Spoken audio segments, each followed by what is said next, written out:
Haz tus maletas. Puedes vivir en la casa de tu hermana, dijo Lucía fríamente, bebiendo café en mi taza favorita mientras miraba por la ventana como si yo fuera invisible. No te vas a molestar, ¿verdad? Sus ojos se clavaron en los míos con esa sonrisa helada que ya conocía tan bien. Miré a mi hijo Oscar, esperando que dijera algo, cualquier cosa que me defendiera, pero él ni siquiera me miraba. Tenía la cabeza gacha, jugando con su teléfono como un niño cobarde. Yo solo dije está bien y sonreí. Pero por dentro, algo se rompió para siempre. 2 días después, él me llamó en pánico. Mamá, no puedes hacer esto. Pero ya era demasiado tarde. 3 semanas antes, todo parecía normal. Era un domingo por la mañana y yo estaba preparando el desayuno como siempre hacía. El aroma del café recién hecho llenaba la cocina, mezclándose con el olor dulce de las tortillas que se doraban en el comal. La luz del sol se filtraba por las cortinas amarillas que yo misma había cosido años atrás, creando patrones dorados sobre la mesa de madera donde mi difunto esposo solía leer el periódico. Oscar bajó las escaleras arrastrando los pies, con esa cara de cansancio que siempre tenía desde que se casó con Lucía. «Buenos días, mijo», le dije, sirviéndole su taza de café exactamente como le gustaba, 2 cucharadas de azúcar y un chorrito de leche. Él murmuró algo parecido a un saludo y se sentó pesadamente en su silla. Lucía apareció minutos después, ya arreglada y perfectamente maquillada a pesar de ser temprano. Llevaba puesto ese vestido verde que sabía que a mí no me gustaba, y sus tacones repiqueteaban contra el piso de cerámica con un sonido que me ponía los nervios de punta. «Buenos días, Dolores», dijo con esa voz melosa que usaba cuando quería algo. Se acercó al armario y tomó mi taza favorita, esa de porcelana blanca con florecitas rosadas que mi hermana Carmen me había regalado en mi cumpleaños número 60. Era un detalle pequeño, pero que me molestaba profundamente. Yo tenía esa taza desde hacía 10 años, y ella lo sabía perfectamente. «No te importa que use tu taza, ¿verdad, Dolores?», preguntó con esa sonrisa falsa, aunque ya se estaba sirviendo café en ella. No esperó mi respuesta. Nunca lo hacía. Yo solo sonreí y seguí preparando el desayuno, pero algo en mi estómago se revolvió.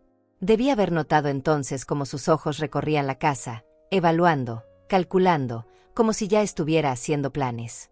Debí haber prestado atención a la forma en que hablaba de nuestros planes futuros, sin incluirme jamás en esa ecuación. Debí haberme dado cuenta cuando comenzó a preguntar sobre los documentos de la casa, fingiendo curiosidad inocente sobre temas legales aburridos. Esa mañana, mientras desayunábamos, Lucía comentó algo sobre las cortinas de la sala. «Estas cortinas ya están muy viejas, ¿no crees, Oscar? Sería bueno cambiarlas por algo más moderno, más fresco». Yo las había elegido cuidadosamente 5 años atrás, cuando finalmente pude comprar esta casa con los ahorros de toda una vida de trabajo. Eran cortinas color crema con bordados delicados, elegantes y atemporales. «A mí me gustan», respondí suavemente. «Pero claro, es solo mi opinión», agregó Lucía, encogiéndose de hombros como si no tuviera importancia, aunque sus ojos decían lo contrario. Oscar no dijo nada. Como siempre. Mi hijo, que una vez fue un niño valiente que defendía a los más pequeños en el recreo, ahora no podía ni defender a su propia madre. 20 años de matrimonio con Lucía lo habían convertido en una sombra de sí mismo. Ella había llegado a nuestras vidas como una tormenta silenciosa, envolviendo a mi hijo en sus redes con una paciencia que ahora entiendo era pura estrategia. Al principio pensé que era tímida, reservada. Qué ingenua fui. Era calculadora, estudiándonos, esperando el momento perfecto para atacar. Durante las siguientes semanas, las señales se hicieron más evidentes, pero yo las justificaba una por una. Lucía comenzó a invitar amigas a la casa sin avisarme, llenando mi sala de voces extrañas que hablaban de decoración y remodelaciones. «Esta casa tiene tanto potencial», las escuché decir. «Con algunos cambios, podría ser espectacular». Una de ellas, una mujer rubia que masticaba chicle ruidosamente, sugirió: «Podrían convertir ese cuarto del fondo en una oficina moderna o en un cuarto de juegos para cuando tengan hijos». Mi cuarto. El cuarto donde dormía desde que enviudé, porque la habitación principal me parecía demasiado grande y vacía sin mi esposo. Una tarde, mientras regresaba del mercado con las bolsas llenas de verduras frescas, las encontré en la cocina rodeadas de catálogos de muebles y revistas de decoración. Lucía tenía mi laptop abierta, navegando en páginas de diseño de interiores. Ah, Dolores, perfecto que llegaste. Estábamos viendo algunas ideas para modernizar un poco la casa. ¿No te parece emocionante? Su sonrisa era radiante, pero sus ojos me desafiaban a objetar. Es mi casa, pensé, pero solo sonreí y seguí a la cocina para guardar las compras. Claro, mija. Ustedes saben de esas cosas modernas. Esa noche, mientras lavaba los platos, escuché a Lucía y Óscar hablando en voz baja en la sala. No pude distinguir las palabras, pero el tono era conspirativo, íntimo, excluyente. Cuando terminé y me dirigí a despedirme antes de irme a dormir, se callaron abruptamente. Buenas noches, dije. Que descansen. Óscar murmuró una respuesta sin mirarme, y Lucía solo asintió con la cabeza, fingiendo estar muy concentrada en su teléfono. El silencio que siguió fue tan denso que podría cortarlo con un cuchillo. Durante los días siguientes, noté que recibían llamadas que contestaban en voz baja, alejándose de mí cuando sonaba el teléfono. Lucía pasaba horas en Internet, y cuando yo me acercaba, cerraba rápidamente las páginas web. Solo viendo recetas, mentía con descaro. Una mañana la encontré tomando fotografías de los cuartos con su celular. ¿Para qué son las fotos, mija?, le pregunté con genuina curiosidad. Ah, es para mostrarle a mi hermana cómo hemos decorado. Ya sabes, las mujeres y nuestras casas, río nerviosamente. Pero yo había visto el flash dirigido hacia los closets, hacia los rincones, hacia detalles que ninguna hermana necesitaría ver. El golpe final llegó esa mañana terrible, cuando Lucía pronunció esas palabras que me partieron el alma. Haz tus maletas. Puedes vivir en la casa de tu hermana. Lo dijo mientras bebía café en mi taza favorita, en mi cocina, en mi casa que yo había comprado con las lágrimas y el sudor de décadas de trabajo. Mi hijo, mi propio hijo, no dijo una palabra en mi defensa. Solo siguió mirando su teléfono como si nada estuviera pasando. Como si su madre no estuviera siendo expulsada de su propio hogar por una mujer que llegó después, que no puso ni un solo dólar para comprar esta casa. Está bien, dije finalmente, y sonreí. Pero esa sonrisa no era de resignación. Era de comprensión. Finalmente había entendido con quién estaba viviendo, y lo que tenía que hacer. Empaqué mis cosas esa misma tarde, mientras Lucía supervisaba desde la puerta de mi habitación con los brazos cruzados, como una carcelera vigilando a un prisionero. No te olvides de esa caja de abajo del armario, me dijo señalando hacia mis documentos personales. Y esos zapatos viejos que tienes ahí también. Cada palabra sonaba como una orden, como si ella fuera la dueña y yo una inquilina indeseable. Óscar apareció una vez, asomó la cabeza tímidamente y murmuró algo sobre es lo mejor para todos. No le respondí. ¿Qué le iba a decir a un hombre de 45 años que no tenía el valor de defender a su propia madre? Mientras doblaba mi ropa cuidadosamente, recordé el día que compré esta casa. Había trabajado como costurera durante 30 años, levantándome a las 5 de la mañana, cosiendo hasta que me dolían los dedos, ahorrando cada dólar que podía. Mi esposo Roberto había muerto dejándome deudas médicas que me tomaron 5 años pagar completamente. Cuando finalmente logré juntar los $60,000 para el enganche, lloré de felicidad en la oficina del banco. Es para mi hijo y para mí, le dije al oficial de crédito, un hombre mayor que me sonrió con comprensión. Para que tengamos un lugar seguro donde envejecer juntos. ¡Qué ironía tan amarga! Lucía había llegado a nuestras vidas hace 6 años, cuando Óscar tenía 39 y yo pensaba que ya se quedaría soltero para siempre. Era mesera en un restaurante donde él iba a almorzar todos los días después del trabajo. Al principio me alegré tanto de que mi hijo hubiera encontrado a alguien que lo quisiera. Era bonita, educada, siempre me traía pequeños regalos, una bufanda, un frasco de mermelada casera, flores del mercado. ¡Qué suerte tiene Óscar!, pensaba yo, de encontrar una mujer tan atenta y cariñosa. Me engañó completamente con esa actuación perfecta. Los primeros 2 años fueron una luna de miel constante. Lucía me ayudaba en la cocina, me preguntaba por recetas familiares, se reía de mis chistes malo. Dolores, usted es como la madre que nunca tuve, me decía abrazándome después de cenar. Sus padres habían muerto cuando ella era joven, explicaba con lágrimas en los ojos, y yo caí redondita en esa trampa emocional. La acogí como a la hija que nunca pude tener, le abrí mi corazón y mi casa sin reservas. Ahora entiendo que estaba estudiándome, aprendiendo mis debilidades, mis rutinas, mis puntos vulnerables. El cambio fue gradual, casi imperceptible. Comenzó con pequeñas críticas disfrazadas de preocupación. Dolores, ¿no crees que deberías descansar más? Ya no tienes la misma energía de antes. Tal vez deberías dejar que yo me encargue de las finanzas de la casa, tú te estresas mucho con esos números. Oscar y yo estamos pensando en expandir la familia pronto, y necesitaremos más espacio.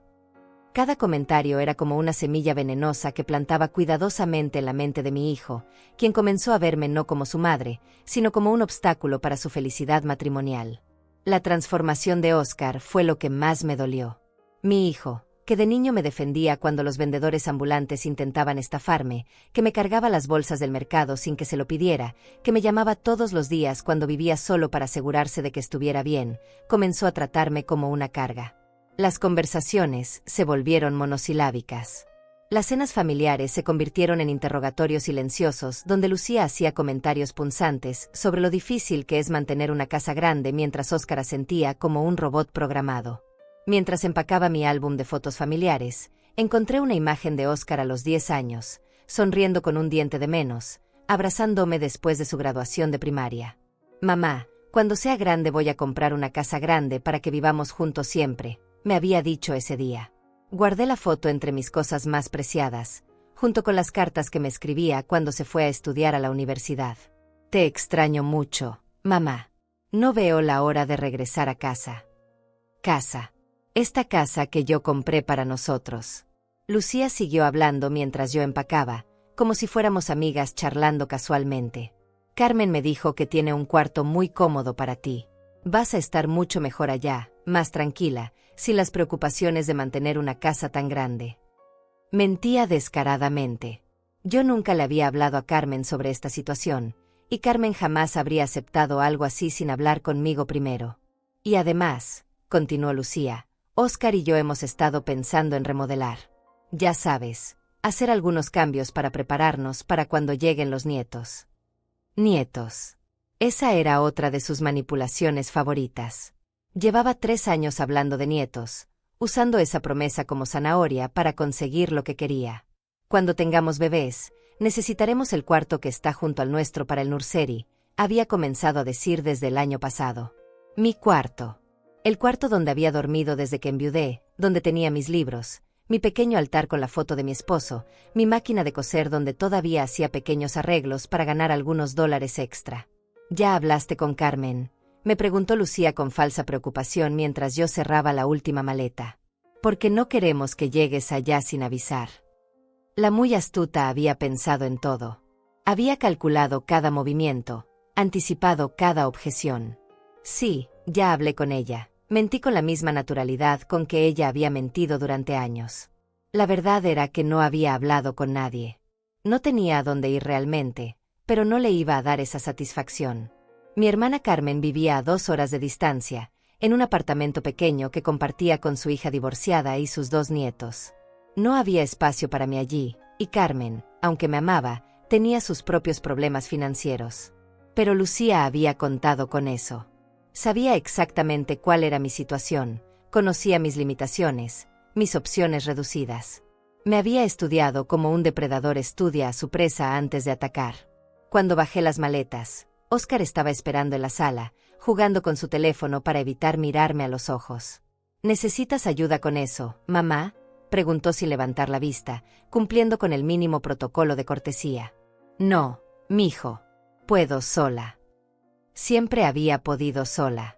Había criado a ese hombre sola después de que su padre muriera, había trabajado sola para comprar esta casa, había envejecido sola mientras él construía su matrimonio. Está bien, respondió con alivio, como si mi rechazo a su ayuda lo liberara de cualquier responsabilidad moral. Lucía me acompañó hasta la puerta, cargando una de mis maletas con teatral amabilidad. Dolores, espero que no te molestes por esto. Es realmente lo mejor para todos. Tú vas a estar más cómoda con Carmen, sin las preocupaciones de una casa tan grande. Su actuación era perfecta, como siempre. A cualquier observador externo le parecería una nuera considerada ayudando a su suegra mayor a mudarse a un lugar más apropiado para su edad. Y por supuesto, siempre vas a ser bienvenida a visitarnos, agregó con esa sonrisa helada que ya conocía tan bien. Por supuesto, respondí, devolviendo la sonrisa. Gracias por todo, mija. Pero mientras pronunciaba esas palabras corteses, mi mente ya estaba trabajando en otra dirección completamente diferente. Había aprendido algo valioso en esos años de convivencia con Lucía. A veces, la mejor venganza se sirve fría, muy fría, y en silencio absoluto. Esa primera noche en el motel barato donde me refugié, mientras escuchaba el ruido del tráfico y las voces de huéspedes desconocidos a través de las paredes delgadas, comencé a recordar cosas que había ignorado durante meses. Pequeños detalles que no había querido ver, conversaciones que había escuchado a medias, comportamientos que había justificado con mi necesidad desesperada de mantener unida a mi familia. Pero ahora, en la soledad de esa habitación que olía a desinfectante barato y sábanas viejas, las piezas comenzaron a encajar como un rompecabezas siniestro. 3 meses atrás, había encontrado a Lucía revisando los cajones de mi escritorio. Se me perdió una pluma, había explicado con esa sonrisa inocente que ahora reconocía como pura actuación. Pensé que podrías tener una por aquí. Mis documentos estaban perfectamente ordenados, como siempre los mantenía, pero algo me dijo que habían sido movidos ligeramente. La escritura de la casa estaba en la carpeta azul de siempre, pero doblada de manera diferente a como yo la dejaba. Aquí tienes una pluma, mija, le había dicho, entregándole una sin hacer preguntas. ¡Qué idiota fui! Ahora recordaba también las llamadas telefónicas extrañas que Óscar había comenzado a recibir 2 meses atrás. Es del trabajo, decía siempre, pero se alejaba para contestar y hablaba en voz muy baja. Una vez lo escuché mencionar números, cantidades que me sonaron familiares. 60.000 inicial, 30.000 pendientes. Había alcanzado a oír antes de que él notara mi presencia y cambiara rápidamente de tema. Ah, sí, claro, hablamos mañana de esos presupuestos, había dicho al teléfono, demasiado fuerte, demasiado teatral. La pieza más escalofriante del rompecabezas llegó cuando recordé la visita de ese hombre elegante hace 6 semanas. Lucía lo había presentado como un amigo que trabaja en bienes raíces, solo vino a saludar. Pero yo los había visto desde la ventana de la cocina, caminando por el jardín, señalando hacia la casa, tomando notas en una libreta pequeña. El hombre había medido la fachada con una cinta métrica que sacó de su maletín. ¿Qué estaba midiendo tu amigo?, le había preguntado a Lucía más tarde. Ah, nada importante.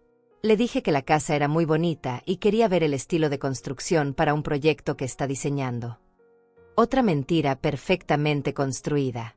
Sentada en esa cama dura del motel, con el corazón latiendo fuerte en mi pecho, comencé a comprender la magnitud de lo que había estado sucediendo bajo mi propio techo. No era solo que quisieran echarme para tener más espacio. Era mucho peor que eso. Habían estado planificando quedarse con mi casa completamente.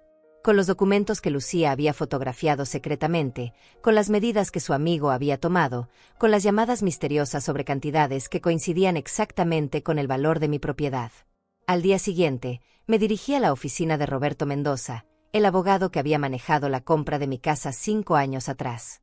Era un hombre mayor, de confianza, que conocía a mi familia desde hace décadas. Dolores, qué sorpresa, me dijo cuando entré a su oficina, pero su sonrisa se desvaneció al ver mi cara demacrada después de una noche sin dormir. ¿Qué te trae por aquí? ¿Está todo bien? Le conté toda la historia, desde la expulsión hasta mis sospechas sobre lo que realmente estaban planeando Lucía y Óscar. Roberto me escuchó sin interrumpir, tomando notas ocasionales, frunciendo el ceño cuando le describí las llamadas telefónicas y la visita del supuesto amigo inmobiliario. Dolores, me dijo finalmente, creo que tienes razón en sospechar. Esto suena a un plan para conseguir que firmes una transferencia de propiedad, probablemente alegando que ya no puedes cuidar la casa por tu edad, o inventando alguna emergencia financiera familiar. Se recostó en su silla, pensativo. ¿Has firmado algún documento recientemente? ¿Algún poder notarial? ¿Alguna autorización? No, respondí inmediatamente, pero luego recordé. Bueno, hace un mes Lucía me pidió que firmara unos papeles del seguro de la casa. Dijo que había cambios en las políticas y necesitaban mi firma para mantener la cobertura. Roberto se incorporó bruscamente. ¿Conservas copia de lo que firmaste? Mi estómago se revolvió. No. Ella dijo que se encargaría de dármela después, pero nunca me la entregó. Dolores, Necesitamos investigar esto inmediatamente, dijo Roberto, ya tomando el teléfono. Voy a hacer algunas llamadas para averiguar si han intentado hacer algún movimiento legal con la propiedad. Mientras él hablaba con contactos en el registro público y en diversas oficinas gubernamentales, yo me quedé sentada en esa silla de cuero, sintiendo como la rabia reemplazaba gradualmente al dolor en mi pecho. No era solo que me hubieran echado de mi casa. Habían intentado robarla legalmente, usando mi amor por mi hijo y mi confianza en la familia como armas contra mí. Roberto colgó el teléfono con cara grave. Dolores, tengo noticias. Han presentado una solicitud de transferencia de propiedad alegando que sufres de deterioro cognitivo y que tu hijo necesita tomar control de tus bienes por tu propia seguridad. Las palabras golpearon mi cerebro como martillazos. Presentaron como evidencia un reporte médico falsificado y el documento que firmaste el mes pasado, que no era del seguro sino una declaración de incapacidad mental voluntaria. Me quedé sin aliento. La habitación comenzó a girar a mi alrededor. ¿Cómo pueden hacer eso? ¿Cómo pueden mentir de esa manera? Roberto se acercó y puso una mano reconfortante en mi hombro. Pueden hacerlo porque conocían tus rutinas, tus debilidades, tu amor incondicional por tu hijo. Lucía planificó esto durante años. Dolores, te estudió como un caso clínico. Pero yo no tengo ningún problema mental, protesté, sintiendo como las lágrimas de rabia comenzaban a formar en mis ojos. Trabajo, manejo mis finanzas, vivo independientemente. Roberto asintió. Lo sé, y vamos a probarlo. Pero necesitamos movernos rápido. El proceso legal ya comenzó, y si no respondemos dentro de los próximos días, podrían conseguir una orden temporal que les dé control sobre tu propiedad mientras se resuelve el caso. Salí de la oficina de Roberto con una lista de tareas que debía cumplir inmediatamente. Exámenes médicos para probar mi competencia mental, recopilación de evidencias de mi independencia financiera y personal, testimonios de personas que pudieran atestiguar mi estabilidad mental. Pero más importante, había salido con algo que no tenía cuando entré. Un plan. No iba a ser la víctima silenciosa que ellos esperaban que fuera. Esa tarde, me dirigí al banco donde tenía mi cuenta de ahorros desde hacía 20 años. La gerente, una mujer joven llamada Patricia que me conocía bien, me recibió con preocupación cuando le expliqué la situación. Señora Dolores, esto es terrible. Pero tengo que informarle que hace una semana su hijo vino preguntando sobre sus cuentas. Dijo que estaba preocupado por su capacidad de manejar sus finanzas. Mi sangre se heló. ¿Qué le dijiste? Por supuesto, no le di ninguna información. Es estrictamente confidencial. Pero insistió mucho, y hasta trajo una carta supuestamente de un médico. Patricia me mostró una copia de la carta que Óscar había presentado. Era de un tal doctor Francisco Herrera, que supuestamente me había examinado y determinado que tenía signos incipientes de demencia senil que afectaban mi capacidad de juicio financiero. El problema era que yo nunca había oído hablar de ese médico en mi vida. Patricia, le dije con toda la calma que pude reunir, necesito que documentes esta conversación oficialmente. Y necesito transferir mis fondos a una cuenta nueva que solo yo pueda manejar. Mientras Patricia preparaba los documentos, me senté en la sala de espera del banco, mirando a la gente que entraba y salía, viviendo sus vidas normales, sin saber que sus propias familias podrían estar planeando traicionarlos de la manera más cruel posible. Había confiado ciegamente en mi hijo, en mi nuera, había abierto mi hogar y mi corazón sin reservas. Pero había aprendido una lección valiosa, aunque dolorosa, la sangre no siempre es más espesa que la ambición. Cuando salí del banco con mis cuentas protegidas y una carpeta llena de evidencias, ya no era la misma mujer que había empacado sus maletas sumisamente el día anterior. Era una mujer con un propósito, con un plan, y con la determinación férrea de recuperar no solo mi casa, sino mi dignidad. Lucía había jugado sucio, pero había cometido un error crucial, había subestimado a su oponente. Durante los siguientes días, Lucía y Óscar actuaron como si yo hubiera desaparecido del mapa para siempre. No recibí ni una sola llamada preguntando cómo estaba, si había llegado bien a casa de Carmen, si necesitaba algo. Nada. Era como si hubiera muerto para ellos, excepto que necesitaban que siguiera viva lo suficiente para que su plan funcionara. Desde mi habitación en el motel, podía ver la cruel ironía de la situación. Estaban celebrando mi ausencia en la casa que yo había comprado con mi sudor y mis lágrimas. Pero yo no estaba inactiva. Cada mañana me levantaba a las 6, Me bañaba, me vestía con mi mejor ropa y salía a recopilar evidencias como si fuera mi trabajo de tiempo completo. Roberto me había dado una lista específica de documentos y testimonios que necesitábamos para construir nuestro caso, y yo estaba determinada a conseguir cada uno de ellos. La primera parada era siempre la cafetería del centro, donde me encontraba con mis amigas de toda la vida. Lidia, que había trabajado conmigo en la fábrica textil, y Carmen, mi hermana, que había venido inmediatamente cuando le expliqué la situación real. «No puedo creer que Óscar haya llegado tan lejos», me decía Lidia mientras movía su café con una expresión de disgusto. «Yo lo vi crecer, Dolores. Lo cargué en brazos cuando era bebé. ¿Cómo es posible que haya cambiado tanto?» Carmen, más práctica como siempre, tomaba notas en una libreta pequeña. «El problema no es solo Óscar», decía. «Es esa mujer.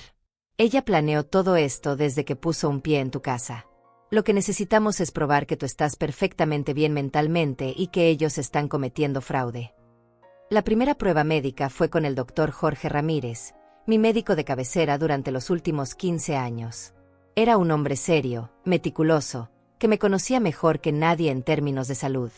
«Dolores», me dijo después de un examen exhaustivo que incluía pruebas de memoria, coordinación y razonamiento, «no solo no tienes ningún signo de demencia, sino que tu capacidad mental está por encima del promedio para tu edad.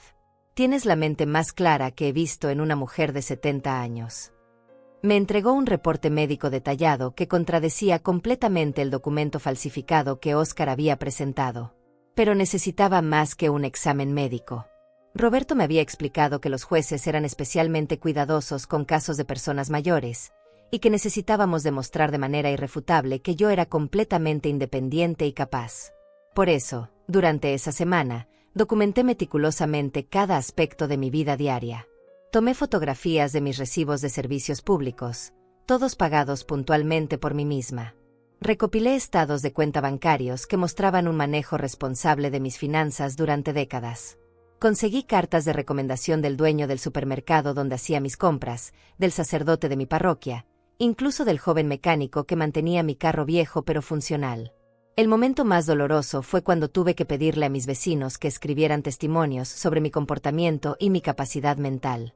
Javier, que vivía al lado de mi casa durante 8 años, escribió una carta hermosa describiendo cómo yo mantenía mi jardín, cómo lo ayudaba con consejos cuando él comenzó a cultivar tomates, cómo nunca había notado ningún signo de confusión o deterioro en mí. «Dolores es una de las personas más lúcidas y organizadas que conozco», escribió. «Si ella tiene problemas mentales, entonces todos los deberíamos tener». Pero mientras yo recopilaba evidencias, Lucía y Óscar no estaban perdiendo el tiempo. Roberto me informó que habían intensificado sus esfuerzos legales, contratando a un abogado especializado en casos de incapacidad mental. «Han presentado declaraciones juradas de personas que afirman haberte visto confundida, perdida, incapaz de manejar situaciones básicas», me dijo por teléfono una tarde. «¿Conoces a una tal María Elena Vázquez?» El nombre no me sonaba familiar. «¿Y a un Francisco Jiménez?» Tampoco lo conocía.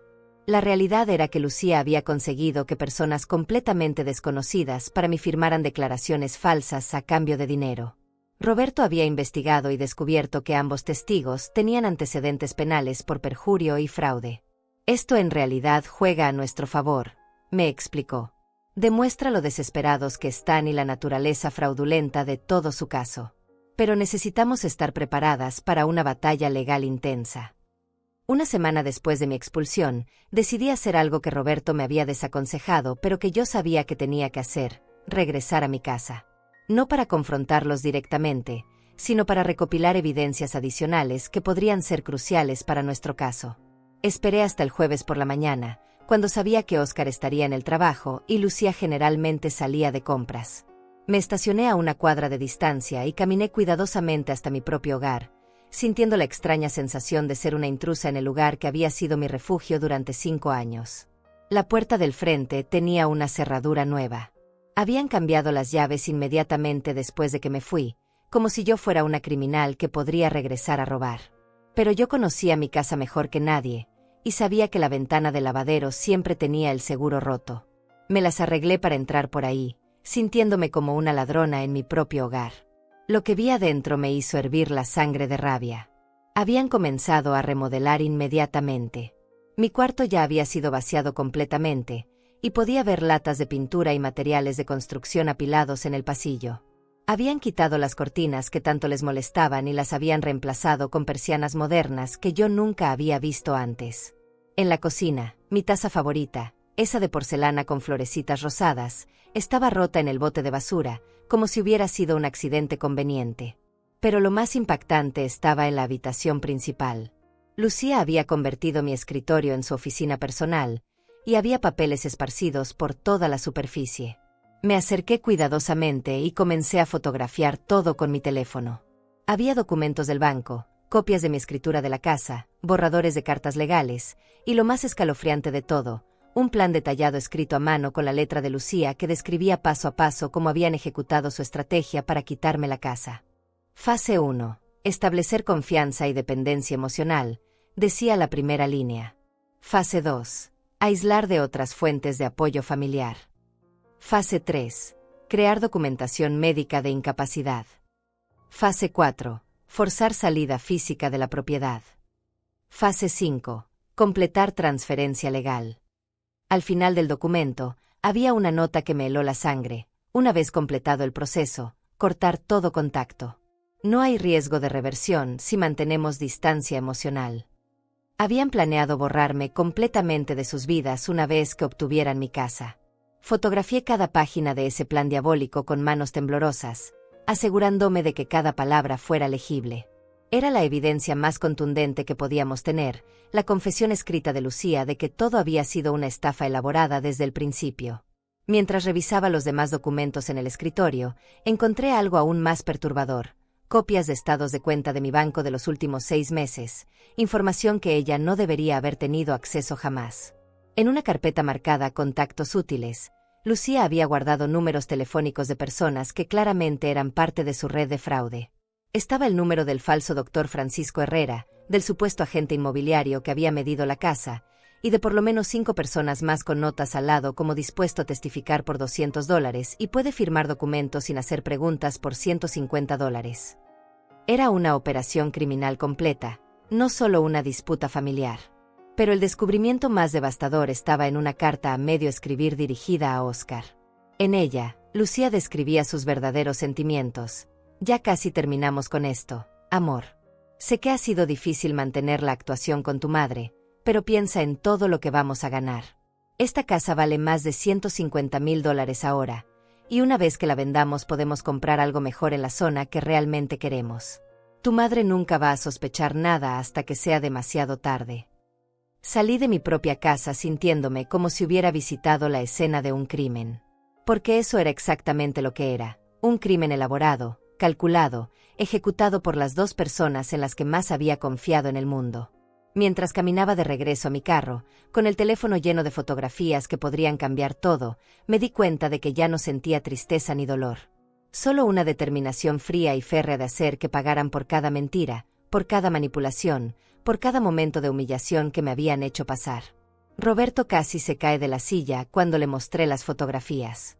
Dolores, esto es oro puro en términos legales, me dijo, revisando imagen tras imagen en la pantalla de su computadora. No solo tenemos prueba de fraude intencional, sino de conspiracy criminal. Esto ya no es solo un caso civil de disputas familiares, esto es material para la fiscalía. Sus ojos brillaban con esa expresión que ponen los abogados cuando saben que tienen un caso ganado. Vamos a destruir su caso completamente, y probablemente van a terminar enfrentando cargos criminales. Pero yo tenía una idea diferente. Roberto, le dije, quiero que prepares todos los documentos legales necesarios para recuperar mi casa y proteger mis bienes, pero no quiero que les digas nada todavía. Él me miró confundido. ¿Qué quieres decir? Quiero que ellos piensen que están ganando hasta el último momento. Quiero que se sientan seguros, confiados, celebrando su victoria prematura. Y entonces, cuando menos le esperen, quiero que todo su mundo se derrumbe de una sola vez. Durante los siguientes días, implementé la fase más difícil de mi plan, la actuación. Tenía que hacerles creer que me había dado por vencida, que había aceptado mi destino, que era exactamente la anciana frágil y confundida que habían pintado en sus documentos legales. Llamé a Oscar desde un teléfono prestado, haciéndome pasar por una vecina de Carmen que tenía preocupaciones sobre mi estado mental. Su mamá ha estado muy confundida, le dije con voz temblorosa y acento exagerado de persona mayor. Ayer se perdió camino al supermercado y tuvimos que ir a buscarla. Y sigue hablando de regresar a una casa que dice que era suya, pero Carmen dice que eso no puede ser verdad porque usted y su esposa viven ahí. Podía escuchar el alivio en la voz de Óscar. Sí, señora, mi mamá está un poco confundida últimamente. Es parte del proceso natural del envejecimiento. Por eso decidimos que era mejor que estuviera con mi tía. Esa llamada me confirmó algo que ya sospechaba. Óscar genuinamente creía que lo que estaban haciendo era justificable. Lucía había lavado su cerebro tan completamente que él realmente pensaba que yo tenía problemas mentales y que ellos estaban siendo buenos hijos al protegerme de mí misma. Era la manipulación psicológica más sofisticada que había visto en mi vida. 3 días después, hice la segunda llamada, esta vez directamente a Lucía. «Mija», le dije con voz quebrada, «soy yo, Dolores. Estoy muy confundida y asustada. Carmen dice que tengo que firmar unos papeles para poder quedarme aquí, pero no entiendo qué dicen. ¿Podrías explicarme?». La satisfacción en su voz era audible. «Por supuesto, Dolores. Son solo documentos para asegurar que estés bien cuidada. Voy a pedirle a Óscar que vaya mañana para ayudarte con eso». Era exactamente lo que necesitaba, confirmación de que iban a acelerar el proceso legal pensando que yo estaba completamente derrotada. Óscar llegó al día siguiente a la casa de Carmen, donde mi hermana había aceptado participar en la actuación después de ver las fotografías de los documentos de Lucía. «Mamá», me dijo con esa voz condescendiente que usan los adultos con los niños pequeños, «estos papeles son para tu propio bien. Solo necesitas firmar aquí y aquí». Los documentos eran exactamente lo que Roberto había predicho, una transferencia completa de mi propiedad a nombre de Óscar, con una cláusula que me prohibía regresar a la casa por razones de seguridad y bienestar. También había una renuncia a cualquier derecho legal de disputar la transferencia en el futuro. «Está bien, mijo», le dije con voz temblorosa, «si tú crees que es lo mejor». Pero en lugar de firmar, tracé una X irregular y temblorosa, el tipo de marca que haría una persona con demencia severa.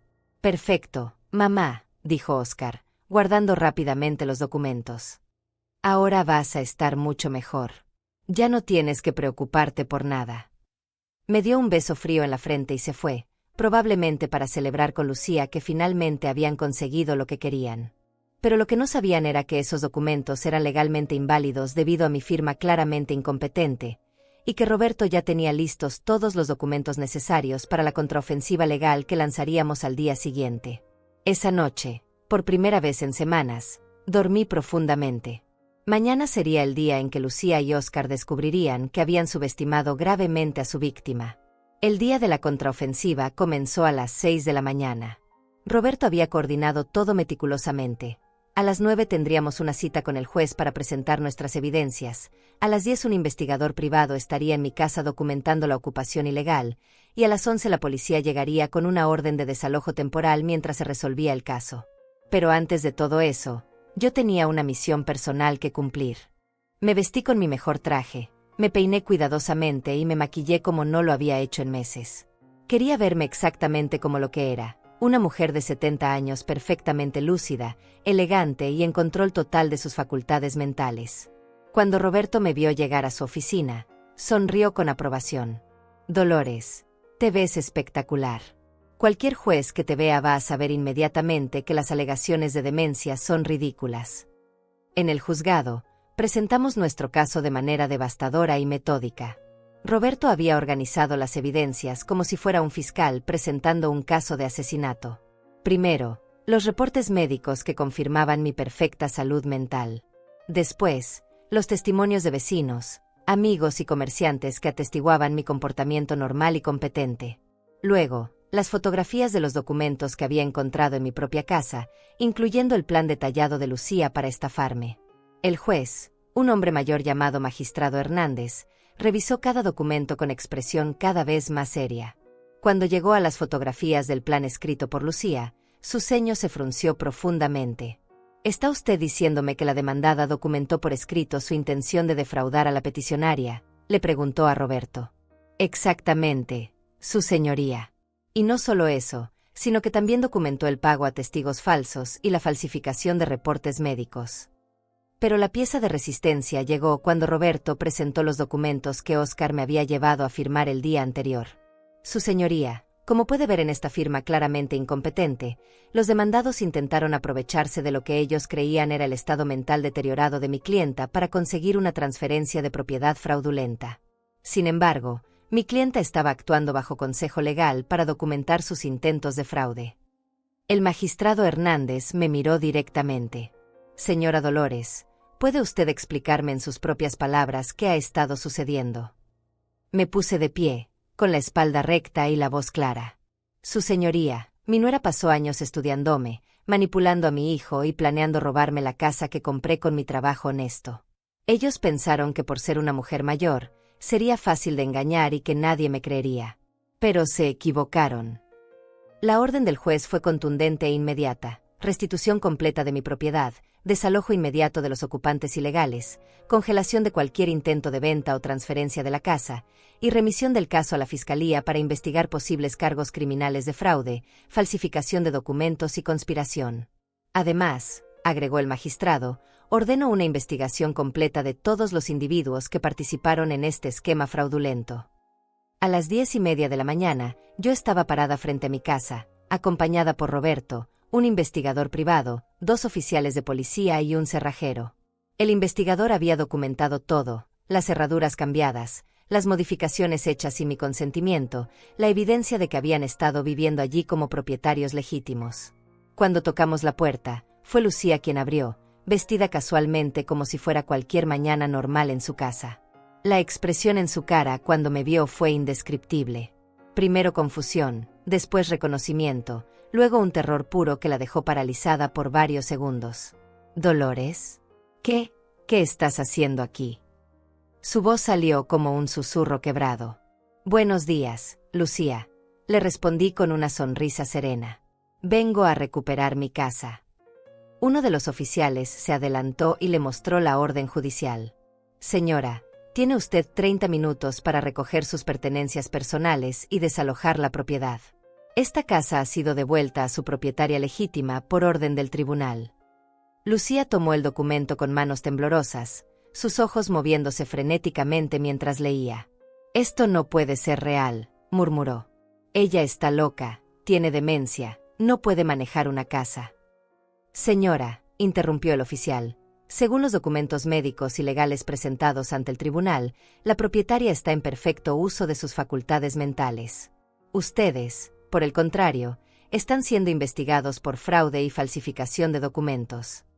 Las piernas de Lucía parecieron fallarle y tuvo que apoyarse contra el marco de la puerta. Óscar llegó corriendo desde la cocina al escuchar las voces. Cuando me vio, su cara se llenó de esa expresión de pánico que había escuchado por teléfono. «Mamá, no puedes hacer esto», me dijo, exactamente las palabras que había usado 2 días atrás cuando pensaba que yo era solo una anciana confundida llamando desde casa de Carmen. «¿Hacer qué, mijo? ¿Recuperar la casa que yo compré con mi propio dinero? ¿Defenderme del fraude que tú y tu esposa planearon durante meses?»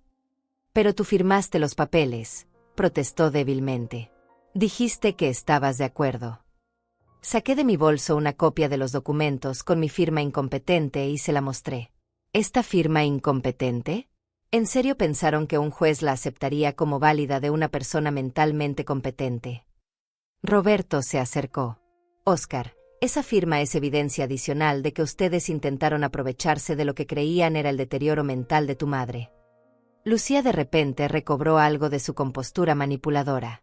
«Esto es un malentendido terrible», dijo con esa voz melosa que conocía tan bien. «Nosotros solo queríamos cuidar de Dolores, asegurarnos de que estuviera segura». «Señora», la interrumpió Roberto, mostrándole las fotografías de su plan escrito, «tenemos documentación completa de su conspiración para defraudar a mi clienta, incluyendo sus propias notas describiendo cómo iban a cortar todo contacto una vez que obtuvieran la propiedad». La máscara de Lucía finalmente se derrumbó completamente. Su cara se transformó en una expresión de rabia pura que nunca había visto antes. «Eres una vieja estúpida», gritó. «Nunca debiste regresar. Esta casa era perfecta para nosotros». Óscar trató de calmarla, pero ella se zafó violentamente. No. Yo trabajé años para conseguir esto. Años fingiendo que me gustaba esta vieja amargada. Los oficiales intercambiaron miradas significativas. Uno de ellos comenzó a tomar notas de todo lo que Lucía estaba confesando en su arrebato de furia. Era exactamente la confirmación que necesitábamos de que todo había sido calculado y malicioso desde el principio. Roberto me tocó el brazo gentilmente y me susurró: Dolores, ya ganamos. Déjalos que sigan hablando. 30 minutos después, Lucía y Óscar salieron de mi casa cargando maletas y cajas, mientras yo permanecía en la entrada observando en silencio. El cerrajero ya había cambiado las cerraduras y me había entregado las llaves nuevas. Por primera vez en semanas, tenía las llaves de mi propia casa en mis manos otra vez. Cuando su carro se alejó por la calle, Roberto me puso una mano en el hombro. ¿Cómo te sientes, Dolores? Le sonreí, sintiendo un peso enorme levantándose de mis hombros. Me siento como si acabara de despertar de una pesadilla muy larga. Entré a mi casa por primera vez como propietaria libre en 3 semanas, pero lo que encontré adentro me llenó de una mezcla de rabia y determinación que no había sentido antes. Habían destruido sistemáticamente todo lo que tenía valor sentimental para mí. Mi máquina de coser antigua, la que mi madre me había regalado cuando me casé, estaba rota en el suelo del que había sido mi cuarto. Las fotografías familiares que guardaba en marcos de plata habían sido arrancadas y tiradas a la basura, pero los marcos habían desaparecido, probablemente vendidos. Mi álbum de recetas manuscritas, que contenía 40 años de comidas familiares y secretos culinarios transmitidos por generaciones, había sido usado como papel para encender la chimenea. Pude ver los restos quemados de la letra de mi madre en las cenizas. Era una crueldad calculada, diseñada para borrar no solo mi presencia física de la casa, sino también mi historia, mis recuerdos, mi identidad misma. Roberto documentó cada acto de vandalismo con su cámara mientras yo caminaba por las habitaciones, descubriendo nuevas violaciones en cada rincón. Habían pintado sobre el mural que mi esposo había pintado en la pared del comedor para nuestro 20º aniversario de bodas, una escena pastoral con flores silvestres que me había tomado semanas convencerlo de hacer. Ahora estaba cubierto con una pintura beige horrible y genérica. En la cocina, habían reemplazado mi estufa vieja pero perfectamente funcional con una moderna que claramente habían comprado con mi dinero, usando mis propias tarjetas de crédito que habían conseguido acceso de alguna manera. Roberto inmediatamente tomó nota para agregar robo de identidad y uso fraudulento de tarjetas de crédito a la lista de cargos que enfrentarían. Dolores, me dijo Roberto mientras fotografiaba los daños, esto ya no es solo fraude inmobiliario. Esto es destrucción maliciosa de propiedad, vandalismo con intención de causar daño emocional y posible robo de identidad. Vamos a asegurar que enfrenten consecuencias por cada una de estas acciones. Su voz tenía un tono de indignación profesional que me tranquilizó. No estaba loca por sentir que esto era más que una simple disputa familiar. Era un ataque sistemático contra mi existencia misma. Pero la peor sorpresa estaba esperándome en el ático. Ahí era donde guardaba mis documentos más importantes: certificados de nacimiento, acta de matrimonio, documentos de inmigración de mis padres, cartas de mis hermanos que habían muerto, joyas heredadas de mi abuela. Todo había desaparecido. En su lugar, había una nota escrita con la letra de Lucía: estas cosas viejas no sirven para nada. Las tiramos para hacer espacio. Me senté en el piso polvoriento del ático y lloré por primera vez desde que había comenzado toda esta pesadilla. No lloraba por la humillación o por el miedo, sino por la pérdida irreparable de pedazos de mi historia que nunca podría recuperar. Roberto se sentó a mi lado en silencio, entendiendo que algunas heridas no se pueden curar con justicia legal, solo con tiempo y la reconstrucción gradual de una vida destrozada. ¿Sabes qué es lo más doloroso de todo esto?, le dije cuando finalmente pude hablar otra vez. No es que trataran de robarme la casa o el dinero.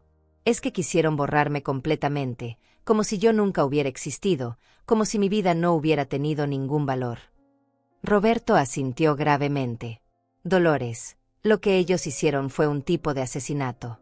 Asesinato de identidad, de historia, de dignidad. Pero no lo lograron, porque tú luchaste y ganaste. Los días siguientes fueron un torbellino de actividad legal y emocional. Roberto había presentado cargos criminales adicionales basados en los daños encontrados en la casa, y la fiscalía había aceptado el caso con entusiasmo. Es un caso perfecto para mostrar que los crímenes contra personas mayores se toman en serio, me explicó el fiscal, un hombre joven llamado Jorge Mendoza. Su caso va a servir de ejemplo para otros que piensen que pueden aprovecharse de adultos mayores con impunidad. Mientras tanto, yo comencé el proceso doloroso de reconstruir mi hogar y mi vida. Contraté a una empresa de limpieza para que eliminara toda huella de la presencia de Lucía y Óscar. Quería que cada superficie fuera lavada, cada olor eliminado, cada rastro de su ocupación borrado completamente. Era una purificación ritual tanto como práctica. La primera compra que hice fue una máquina de coser nueva. No era tan elegante como la antigua, pero funcionaba perfectamente, y cuando me senté a coser por primera vez en semanas, sentí que una parte de mí que había estado rota comenzaba a sanarse. Cada puntada era un acto de resistencia contra su intento de borrar mi identidad. Carmen vino a ayudarme a redecorar, trayendo plantas nuevas y cortinas hechas por ella misma. «Esta casa necesita vida otra vez», me dijo mientras colgábamos macetas en la ventana de la cocina. «Necesita tu energía, no la de esa víbora». Mientras trabajábamos juntas, me contó que había recibido llamadas desesperadas de Óscar durante los últimos días. «Te juro que no sabía nada de los planes de Lucía», había llorado por teléfono. Ella me convenció de que realmente tenías problemas mentales. Me mostró cosas que parecían pruebas. «Yo solo quería protegerte». Carmen había sido directa con él. «Óscar, tu madre te dio la vida, te crió sola después de que tu padre murió, trabajó doble turno para pagarte la universidad, y tú la echaste de su propia casa sin siquiera hacer una pregunta. No hay excusa para eso». Pero la llamada que más me impactó llegó 3 días después de recuperar mi casa. Era Lucía, llamando desde un número desconocido, con una voz que parecía completamente diferente. «Dolores», me dijo, y por primera vez sonaba vulnerable, asustada. «Necesitamos hablar. Todo esto es un malentendido terrible». «¿Un malentendido?», le respondí calmadamente. «¿Llamarías malentendido a un plan escrito de tu puño y letra para estafarme y después cortarme de sus vidas para siempre?» Hubo un silencio largo. Yo estaba confundida.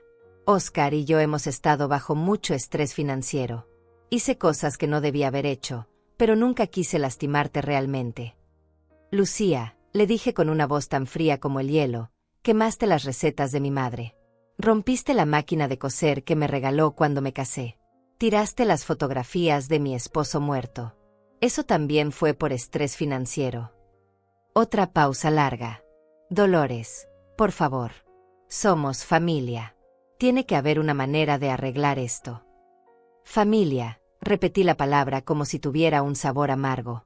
La familia no planifica durante años destruir a los seres que ama. La familia no falsifica documentos médicos.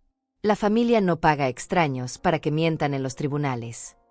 Podía escucharla llorando del otro lado de la línea. «Pero tú fuiste como una madre para mí». «No», la interrumpí firmemente. «Yo fui tu víctima. Y ahora vas a enfrentar las consecuencias de tus acciones». Colgué el teléfono y lo desconecté de la pared. No quería recibir más llamadas de manipulación o súplicas desesperadas. El tiempo de las palabras había terminado, ahora era el tiempo de la justicia.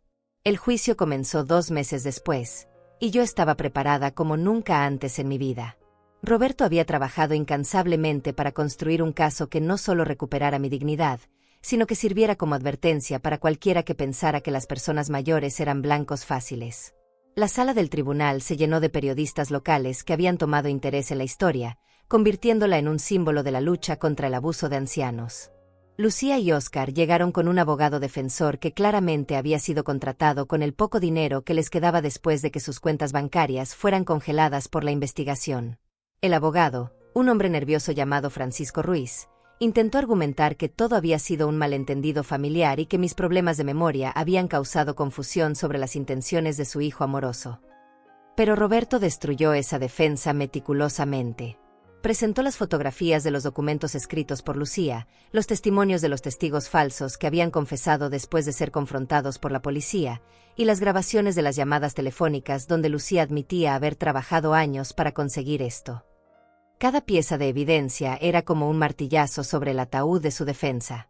El momento más poderoso llegó cuando Roberto me llamó a testificar. Me puse de pie con mi mejor vestido, Caminé hacia el estrado con pasos firmes y miré directamente hacia Lucía y Óscar mientras prestaba juramento. Durante 40 minutos, conté mi historia con voz clara y detallada, describiendo no solo los hechos del fraude, sino el dolor emocional de ser traicionada por las dos personas en quienes más confiaba en el mundo. Su señoría, dije dirigiéndome al juez, ellos no solo trataron de robar mi casa. Trataron de robar mi identidad, mi historia, mi derecho a existir con dignidad en mis años dorados. Quemaron las recetas de mi madre, rompieron los recuerdos de mi esposo muerto, y planificaron borrarme de sus vidas como si fuera basura desechable. Mi voz se quebró ligeramente, pero continué. No busco venganza, busco justicia. Y busco que ninguna otra persona mayor tenga que pasar por lo que yo pasé. Cuando terminé mi testimonio, pude ver lágrimas en los ojos de varios miembros del jurado. Una señora mayor en la primera fila me hizo un gesto de apoyo con la cabeza, y sentí que no estaba sola en esta lucha. Representaba a miles de personas mayores que habían sido silenciadas, manipuladas y abusadas por familiares sin escrúpulos. El contrainterrogatorio del abogado defensor fue patético.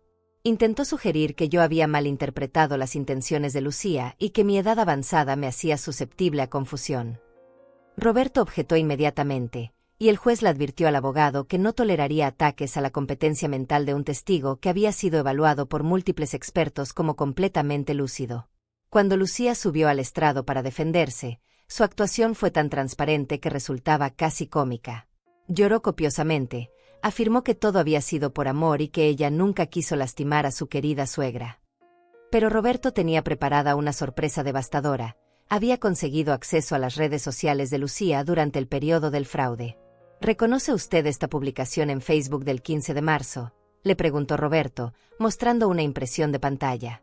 Era una foto de Lucía brindando con champaña en mi cocina, con el comentario: «Por fin tenemos la casa de nuestros sueños». Algunas personas simplemente no saben cuándo es hora de dejar ir el pasado. La fecha era exactamente una semana antes de echarme de mi casa. Lucía palideció visiblemente. Eso era. Estaba celebrando que íbamos a cuidar mejor de Dolores. Roberto sonrió fríamente. ¿Y esta otra publicación del 22 de marzo, donde escribió, libre por fin de cargas familiares innecesarias? Lucía no pudo responder. Su abogado pidió un receso, pero el daño ya estaba hecho. El testimonio de Óscar fue aún más patético. Lloró como un niño pequeño, alegando que había sido manipulado por Lucía y que realmente pensaba que yo tenía problemas mentales. Pero Roberto tenía registros de llamadas telefónicas que mostraban que Óscar había participado activamente en la búsqueda de testigos falsos y en la falsificación de documentos. «Óscar», le dijo Roberto con voz severa, «usted es un hombre de 45 años con educación universitaria. ¿Realmente espera que este tribunal crea que no sabía que falsificar reportes médicos era un crimen?» Óscar murmuró algo inaudible. ¿Y realmente espera que creamos que echar a su madre de la casa que ella compró con su propio dinero era, por su propio bien? Los alegatos finales fueron contundentes. Roberto pintó un cuadro devastador de depredadores familiares que habían usado el amor incondicional de una madre para ejecutar un fraude elaborado y cruel. El fiscal agregó que este tipo de crímenes contra personas mayores estaban aumentando en frecuencia y que era necesario enviar un mensaje claro de que no serían tolerados. El abogado defensor hizo un último intento desesperado, alegando que sus clientes eran víctimas de malentendidos y que merecían compasión, no prisión. Pero sus palabras sonaron huecas en una sala llena de evidencia abrumadora de su culpabilidad. El jurado deliberó durante solo 3 horas antes de regresar con un veredicto unánime: culpable en todos los cargos. Fraude inmobiliario, falsificación de documentos, conspiración criminal, vandalismo malicioso y robo de identidad. Lucía colapsó en su silla, sollozando histéricamente. Óscar permaneció inmóvil, como si no pudiera procesar lo que estaba sucediendo. El juez programó la sentencia para la semana siguiente, pero ya había adelantado que consideraría el alcance elaborado del fraude y la particular vulnerabilidad de la víctima como factores agravantes. Roberto me susurró que esperaba sentencias de al menos 5 años de prisión para cada uno, más restitución completa de todos los daños. Cuando salimos del tribunal, había un grupo de reporteros esperando. «Señora Dolores», me gritó una periodista joven, «¿qué mensaje tiene para otras personas mayores que podrían estar enfrentando situaciones similares?» Me detuve, pensé por un momento, y respondí con voz clara y fuerte, que nunca es demasiado tarde para luchar por su dignidad. Que la familia real no se aprovecha del amor, lo protege. Y que siempre, siempre confíen en sus instintos cuando algo se sienta mal. Esa noche, en mi casa, en mi cocina, preparé una cena silenciosa para una sola persona. Pero por primera vez en meses, no me sentí sola. Me sentí victoriosa, validada y completamente libre. La sentencia llegó una semana después, en una mañana fresca de otoño que me recordó a los días cuando yo era joven y el mundo parecía lleno de posibilidades. El juez dictó 5 años de prisión para Lucía y 4 años para Oscar, además de la restitución completa de todos los daños materiales, que ascendían a más de $40,000. Pero más importante que el dinero era el precedente legal que se había establecido. Los tribunales no tolerarían el abuso sistemático de personas mayores, sin importar quién fuera el perpetrador. Cuando las esposas se cerraron alrededor de las muñecas de Lucía, ella me miró con una expresión que intentaba ser suplicante, pero que solo logró parecer desesperada y vacía. «Dolores», me gritó mientras los oficiales se la llevaban, «esto no puede ser el final. Somos familia». No le respondí. Las palabras habían perdido todo su significado entre nosotros hace mucho tiempo. Oscar caminó hacia la prisión en silencio, con la cabeza gacha, como un hombre derrotado que finalmente entendía las consecuencias de sus elecciones. Los meses siguientes fueron de reconstrucción silenciosa y profunda. Contraté a una decoradora mayor llamada Carmen González, que entendía perfectamente lo que necesitaba, no solo restaurar mi casa, sino devolverle el alma que había sido arrancada de ella. Juntas recorrimos cada habitación, eliminando cualquier rastro de la ocupación de Lucía y Oscar, reemplazando sus mejoras con elementos que reflejaran mi verdadera personalidad. Repinté las paredes con colores cálidos y suaves que me hicieran sentir en paz. Coloqué nuevas cortinas hechas a mano por una artesana local, cortinas que elegí por su belleza, no para impresionar a nadie más. Compré muebles cómodos y prácticos, perfecto para una mujer de 70 años que había aprendido a valorar su propia comodidad por encima de las opiniones ajenas. La habitación que había sido mi cuarto, donde Lucía había planeado hacer su nursery para los nietos que nunca llegaron, la convertí en mi santuario personal. Instalé mi nueva máquina de coser junto a la ventana que daba al jardín, rodeada de fotografías nuevas de momentos felices. Cenas con Carmen, tardes con mis amigas, paseos por el parque. No tenía fotos de Oscar, y no las necesitaba. El jardín se convirtió en mi proyecto más ambicioso y terapéutico. Planté flores que mi madre había amado, rosas blancas, jazmines que perfumaran las noches de verano, hierbas aromáticas como romero y albahaca que podía usar en mi cocina. Cada planta era una declaración de continuidad, una afirmación de que yo seguiría aquí, en mi casa, creando belleza y vida a pesar de todo lo que habían tratado de quitarme. 6 meses después del juicio, recibí una carta en prisión. Era de Oscar, escrita en papel barato de la cárcel, con una letra temblorosa que apenas reconocí como la de mi hijo. «Mamá», comenzaba, «he tenido mucho tiempo para pensar en lo que hicimos, en lo que yo hice. No espero tu perdón, porque sé que no me lo merezco. Solo quiero que sepas que me doy cuenta ahora de que perdí a la persona más importante de mi vida por la codicia y la estupidez». La carta continuaba durante 3 páginas, llena de arrepentimiento y autorreproches que sonaban genuinos pero que llegaban demasiado tarde. «Cada noche me acuesto recordando cómo te cuidaste de mí cuando era niño, cómo trabajaste doble turno para pagarme la universidad, cómo siempre creíste en mí incluso cuando yo no creía en mí mismo. Y yo te pagué echándote de tu propia casa como si fueras una extraña». Leí la carta completa 2 veces, sentada en mi jardín con una taza de té entre las manos. Cuando terminé, la doblé cuidadosamente y la guardé en un cajón de mi escritorio. No la tiré, porque había sido escrita por el niño que una vez amé incondicionalmente. Pero tampoco la respondí, porque ese niño había tomado decisiones de adulto que tenían consecuencias de adulto. 1 año después del juicio, mi historia había inspirado cambios legislativos en el Estado. La Ley Dolores, como la prensa había comenzado a llamarla, aumentaba las penas por fraude contra personas mayores y creaba protecciones adicionales para adultos mayores en casos de disputas familiares sobre propiedades. Roberto me invitó a la ceremonia de firma, donde el gobernador me reconoció como una mujer valiente que luchó no solo por sí misma, sino por todos los adultos mayores vulnerables. Pero la verdadera victoria no estaba en los reconocimientos públicos o en los cambios legislativos. Estaba en las mañanas tranquilas cuando me levantaba en mi casa, preparaba café en mi cocina, y salía a regar mi jardín sin tener que pedirle permiso a nadie. Estaba en las tardes cuando mis amigas venían a visitarme y llenaban la casa de risas genuinas, no de conversaciones forzadas y tensiones ocultas. La victoria estaba en haber aprendido, a los 70 años, que el amor propio no es egoísmo sino supervivencia, que establecer límites no es crueldad sino sabiduría, que algunas relaciones, por más doloroso que sea admitirlo, son tóxicas y deben ser cortadas para poder florecer nuevamente. Carmen visitaba cada domingo, y juntas cocinábamos recetas que yo había recreado de memoria después de que Lucía quemara las originales de mi madre.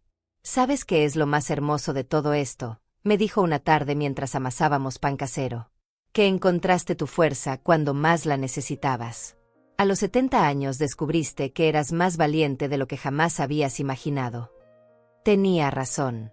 Durante décadas había definido mi valor a través de mi capacidad de cuidar a otros, de sacrificarme por la familia, de mantener la paz a cualquier costo. Pero la traición de Óscar y Lucía me había enseñado que mi verdadero valor residía en mi capacidad de cuidarme a mí misma, de defenderme con fiereza, de reconstruir mi vida desde las cenizas de la decepción. Una tarde de primavera, 2 años después de recuperar mi casa, estaba sentada en mi jardín leyendo un libro cuando sonó el timbre. Era una mujer joven, de unos 30 años, que se presentó como periodista de una revista nacional. «Señora Dolores», me dijo, «quiero escribir un artículo sobre su caso para ayudar a otras personas mayores que podrían estar enfrentando situaciones similares. ¿Podría hacerle algunas preguntas?». Durante 2 horas, le conté mi historia nuevamente, pero esta vez desde la perspectiva de alguien que había no solo sobrevivido sino florecido después de la traición. «¿Qué consejo le daría a una mujer de su edad que sospecha que su familia la está manipulando?», me preguntó. «Que confíe en sus instintos», respondí sin dudar. «Que documente todo. Que busque ayuda legal inmediatamente. Y que nunca acepte ser tratada como invisible o prescindible, sin importar quién sea la persona que la está tratando así». «¿Y qué hay del perdón?», preguntó. «¿Ha perdonado a su hijo?». La pregunta me hizo reflexionar por un largo momento. «El perdón es complejo», finalmente respondí. «He perdonado al niño que crié con tanto amor. Pero no he perdonado al hombre adulto que eligió la codicia sobre la lealtad familiar. Y no tengo que hacerlo para estar en paz conmigo misma». Cuando la periodista se fue, me quedé en el jardín hasta que el sol se ocultó completamente. Las flores que había plantado estaban floreciendo magníficamente, llenando el aire con fragancias que me recordaban a mi infancia, cuando el mundo era simple y las familias se protegían unas a otras en lugar de destruirse. Esa noche, preparé una cena especial para una sola persona: pollo asado con hierbas de mi jardín, vegetales frescos del mercado local, y un postre casero que había perfeccionado en los últimos meses. Puse la mesa con mi vajilla favorita, encendí una vela perfumada, y cené despacio, saboreando cada bocado. Después de cenar, me senté en mi sillón favorito con una taza de té y miré alrededor de mi sala. Cada objeto había sido elegido por mí, para mí. Cada color reflejaba mis gustos genuinos, no lo que otros esperaban de mí. Cada rincón contaba la historia de una mujer que había aprendido a valorarse a sí misma después de décadas de valorar a todos los demás primero. En la mesa junto a mi sillón había un marco con una fotografía nueva, yo sonriendo en mi jardín, rodeada de las flores que había plantado con mis propias manos. Era una sonrisa genuina, de alguien que había encontrado la paz no a pesar del dolor, sino a través de él. Era la sonrisa de una mujer que había aprendido que el hogar no es solo un lugar físico, sino un estado de ánimo que nadie puede quitarte cuando finalmente aprendes a protegerlo. Apagué las luces, cerré con llave la puerta de mi casa, y me fui a dormir en mi cama, en mi habitación, en mi hogar que había defendido con la ferocidad de una leona protegiendo a sus cachorros. La única diferencia era que esta vez, la cachorra que había protegido era yo misma. Esa noche dormí profundamente, sin pesadillas, sin preocupaciones, sin el peso del miedo o la traición. Dormí como una mujer libre, en su propio reino, rodeada de paz que había construido con sus propias manos. Y cuando desperté a la mañana siguiente, lo hice con una sonrisa, lista para otro día de libertad en la vida que había reconstruido desde cero. Ellos nunca más tocaron mi nombre, tal como había planeado desde el principio. Y yo nunca más volví atrás. Hoy cumplo 75 años, y mientras escribo estas líneas en mi jardín, rodeada del aroma de las rosas que planté con mis propias manos hace 4 años, me doy cuenta de que esta mujer que soy ahora apenas se parece a la que era cuando todo comenzó. El sol de la tarde ilumina las páginas de mi diario, el mismo que comencé a escribir el día que recuperé mi casa, cuando Roberto me sugirió que documentara no solo los hechos legales, sino también mi proceso de sanación. 4 años han pasado desde el juicio, y la vida me ha enseñado lecciones que jamás pensé que necesitaría aprender a esta edad. La primera y más importante: nunca es demasiado tarde para reinventarse completamente, para descubrir quién eres realmente cuando te quitas todas las máscaras que has usado para complacer a otros durante décadas. Durante los primeros meses después de recuperar mi casa, me despertaba cada mañana esperando inconscientemente que alguien me dijera qué hacer, qué cocinar, cómo organizar mi día. Había vivido tanto tiempo definiéndome a través de las necesidades de otros que había olvidado cómo escuchar mis propias necesidades. Fue aterrador y liberador al mismo tiempo descubrir que tenía gustos, preferencias y sueños que habían estado sepultados bajo años de abnegación. Por ejemplo, descubrí que me encanta la música clásica. Durante todos esos años viviendo con Óscar y Lucía, siempre escuchaba lo que ellos querían: música moderna que me parecía ruidosa y sin alma. Pero una tarde, mientras limpiaba la casa después de recuperarla, encendí una estación de radio clásica por casualidad. Las primeras notas de un concierto de violín de Vivaldi me hicieron detenerme completamente, con el trapo de limpieza en la mano, y simplemente escuchar. Lloré sin saber por qué, hasta que me di cuenta de que estaba llorando por todos los años que no me permití disfrutar algo tan simple como la música que realmente me conmovía. Ahora tengo un pequeño sistema de sonido en cada habitación de mi casa, y mis días están acompañados por sinfonías de Mozart, nocturnos de Chopin, y óperas de Puccini que me transportan a mundos de belleza que nunca supe que necesitaba. Es un lujo pequeño pero profundo, el lujo de complacer mis propios sentidos sin tener que justificarlo ante nadie. También descubrí mi pasión por la jardinería. Antes, mantener el jardín era una obligación, algo que hacía porque una casa decente debe tener un jardín presentable. Pero después de recuperar mi hogar, comencé a plantar no por apariencias, sino por el puro placer de ver crecer algo hermoso bajo mi cuidado. Cada flor que brota es una pequeña victoria, una confirmación de que puedo crear belleza y vida incluso después de tanta destrucción. Mi jardín ahora es un santuario que refleja todos los aspectos de mi personalidad que había mantenido ocultos durante años. Tengo rosas rojas que simbolizan la pasión que creía haber perdido, jazmines blancos que perfuman las noches y me recuerdan la pureza de las intenciones genuinas, y hierbas aromáticas que uso en mi cocina para crear comidas que me nutren no solo físicamente, sino emocionalmente. La cocina se convirtió en otro territorio de redescubrimiento. Durante décadas, cocinar había sido un deber: preparar lo que a mi esposo le gustaba, lo que era saludable para Óscar, lo que Lucía aprobaba. Pero ahora cocino para una audiencia de una sola persona que merece ser complacida: yo misma. He experimentado con sabores que nunca me atreví a probar, he preparado comidas elegantes para cenas solitarias que son más satisfactorias que cualquier celebración familiar forzada del pasado. Mis amigas comentan a menudo sobre mi transformación física. Dolores, te ves 10 años más joven, me dicen. Y tienen razón. No es solo porque ahora me arreglo para mí misma, eligiendo ropa que me hace sentir hermosa en lugar de apropiada. Es porque la tensión constante de vivir en un ambiente tóxico se ha desvanecido de mi rostro, de mis hombros, de la forma en que camino por el mundo. Pero la transformación más profunda ha sido emocional y espiritual. He aprendido a distinguir entre amor genuino y manipulación disfrazada de amor. El amor real no exige sacrificios constantes. No requiere que te hagas pequeña para hacer sentir grandes a otros, no te pide que ignores tus instintos para mantener la paz superficial. He aprendido también sobre la diferencia entre estar sola y sentirse sola.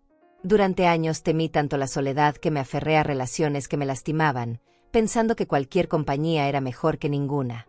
Pero ahora entiendo que la soledad verdadera no tiene nada que ver con cuánta gente tienes alrededor, sino con qué tan desconectada estás de tu propio yo auténtico. Mis días ahora están llenos de soledad elegida y conexiones genuinas. Paso las mañanas en mi jardín, las tardes cosiendo o leyendo, las noches escuchando música o escribiendo en mi diario. Cuando tengo compañía, es porque genuinamente la disfruto, no porque tema estar conmigo misma.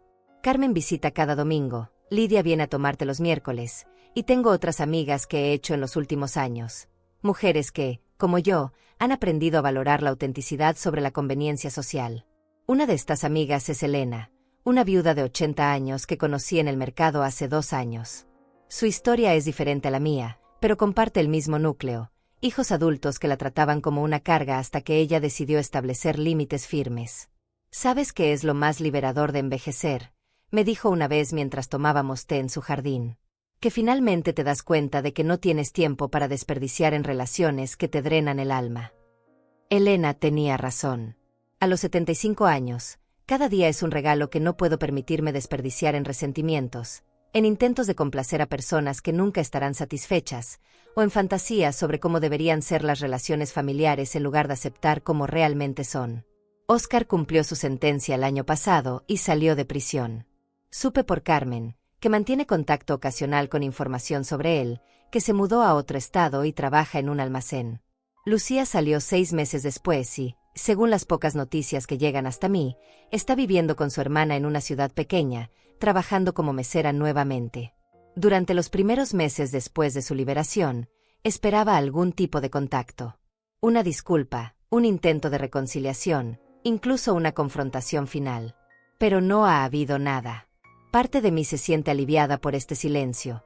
Otra parte reconoce que es la confirmación final de que su interés en mí nunca fue genuino. Si hubiera habido amor real, auténtico, en algún lugar de esa relación, habría sobrevivido incluso al daño que causaron. Pero ya no duermo esperando esa llamada que nunca llegará, ni despierto con la esperanza de que aparezcan en mi puerta con lágrimas genuinas de arrepentimiento. He aprendido a vivir en el presente, no en el futuro hipotético donde las personas que me lastimaron finalmente se transforman en las personas que necesitaba que fueran. El dinero de la restitución que me pagaron lo invertí sabiamente con la ayuda de Roberto, quien se convirtió no solo en mi abogado sino en un amigo querido. Una parte la usé para hacer mejoras en mi casa que la convirtieron en el hogar perfecto para una mujer de mi edad: barras de seguridad en el baño, mejor iluminación, un sistema de seguridad moderno. Otra parte la doné a una organización que ayuda a personas mayores víctimas de abuso familiar, porque aprendí que la generosidad genuina nace de la abundancia emocional, no de la obligación.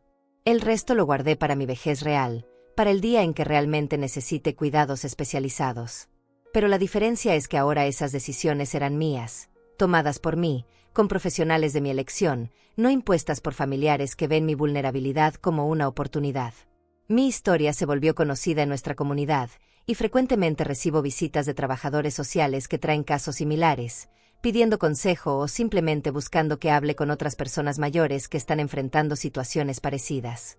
Siempre acepto estas conversaciones, porque entiendo el valor de ver a alguien que no solo sobrevivió a la traición familiar, sino que floreció después de ella. ¿Cómo supo que tenía la fuerza para luchar?, me preguntó la semana pasada una mujer de 68 años cuya hija estaba intentando declararla incompetente para apoderarse de su casa. No lo sabía, le respondí honestamente. Nadie sabe qué tan fuerte es hasta que la fuerza es la única opción que tiene. Pero la fuerza no es algo que se tiene o no se tiene, es algo que se construye, día a día, decisión a decisión. Le expliqué lo que me tomó meses entender, que la fuerza no siempre parece dramática. A veces la fuerza es simplemente levantarse cada mañana y elegir no ser víctima de las circunstancias. A veces es documentar cada conversación extraña, cada comportamiento sospechoso, incluso cuando esperas estar equivocada. A veces es buscar ayuda profesional cuando todos a tu alrededor te dicen que estás exagerando. Y a veces, la fuerza más grande es la capacidad de reconstruir tu vida completamente a los 70 años, de aprender quién eres cuando no estás definida por las expectativas de otros, de encontrar alegría en la soledad elegida y en los placeres simples que habías olvidado que existían. Esta tarde, mientras el sol se pone sobre mi jardín y las primeras estrellas comienzan a aparecer en el cielo, me siento más en paz de lo que jamás pensé que sería posible. No es la paz de la resignación o del cansancio, sino la paz de alguien que finalmente está viviendo auténticamente, sin máscaras, sin pretensiones, sin miedo. Si pudiera hablar con la mujer que era hace 4 años, esa mujer que empacaba sus maletas con lágrimas silenciosas mientras su nuera bebía café en su taza favorita, le diría que el dolor que sentía en ese momento era el primer paso hacia la libertad más completa que jamás había imaginado. Le diría que la traición, aunque devastadora, le abriría la puerta hacia una versión de sí misma que había estado esperando 70 años para emerger. Le diría que aprenda a confiar en sus instintos, que documente todo, que busque ayuda, pero sobre todo, que nunca dude de su propio valor, sin importar cuántas personas cercanas a ella traten de convencerla de lo contrario. Y finalmente, le diría que los finales más hermosos a veces nacen de los traumas más profundos, Y que nunca, nunca es demasiado tarde para escribir un capítulo completamente nuevo de tu propia historia.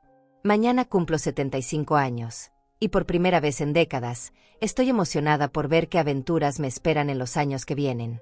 Porque ahora sé, con certeza absoluta, que soy la autora de mi propia vida, y que esta historia está lejos de terminar.